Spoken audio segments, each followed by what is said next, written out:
l'autel de la terre. Oui, c'était pour construire un autel. Pourquoi la terre? Parce que c'est l'émanation de Dieu. Avec la terre, qui a créé la terre?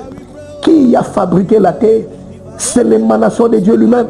Donc le but de cette terre, c'était pour construire un autel. Et le but de l'autel, c'était pour communier avec Dieu. Ok. Donc c'est que en Israël, parlant de l'autel, c'était le cadre qui permettait à l'homme de venir offrir, n'est-ce pas, à Dieu. Et l'autel, il y avait l'autel des holocaustes et il y avait l'autel des parfums.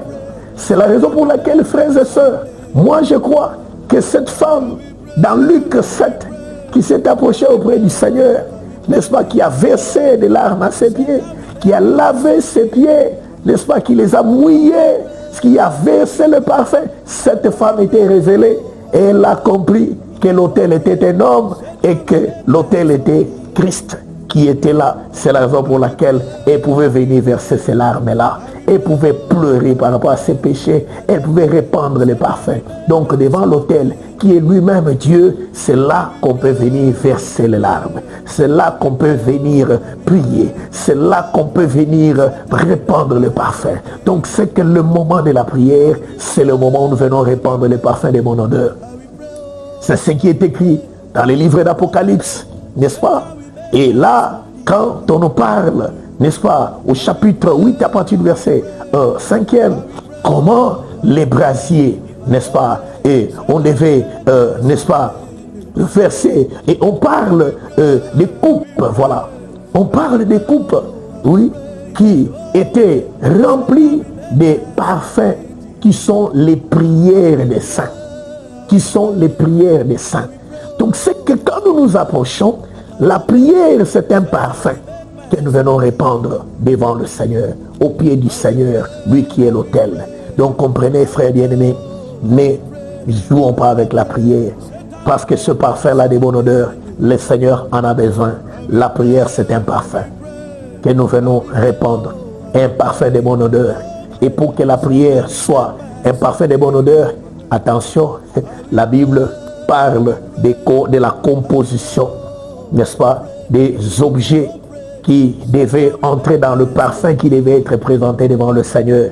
Ça devait être présenté selon l'art du parfumeur. Ce qui veut dire que la prière ne doit pas être l'émanation d'une pensée humaine.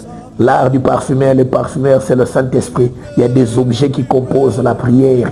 Et dans tous ces objets-là, ça incarne la volonté de Dieu. Ça incarne la pensée de Dieu. C'est la raison pour laquelle dans Romains chapitre 8, à partir du verset 26e, oui, on nous parle, n'est-ce pas, que le Saint-Esprit intercède en nous par des soupirs inexprimables. Car nous-mêmes, nous ne savons pas prier. Nous ne savons pas prier. Seul le Saint-Esprit en nous peut conduire une prière.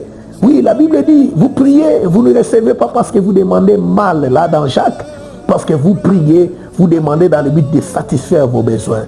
Je prie que, bien-aimé, aujourd'hui, que ta prière ne soit pas pour satisfaire tes besoins, la convoitise de ton cœur, mais cherche d'abord quand tu veux prier à connaître d'abord la volonté de Dieu pour ta vie. Dieu veut quoi? Il veut que tu demandes quoi? Donc celui qui prie, voilà pourquoi le Seigneur a appris à ses serviteurs, ses disciples, quand vous voulez prier, dites, notre Père qui es aux cieux, que ton nom soit sanctifié, que ton règne vienne, que ta volonté soit faite sur la terre. Donc, dans le moment de la prière, l'homme doit chercher à faire d'abord, à demander la volonté de Dieu sur sa vie et à prier sur la volonté de Dieu sur notre vie. En cette fin d'année et pour l'année qui commence, quelle est la volonté de Dieu pour votre vie? Qu'est-ce que le Seigneur veut que vous puissiez lui demander? Qu'est-ce qu'il pense de vous? C'est ce qu'il faut que nous cherchions.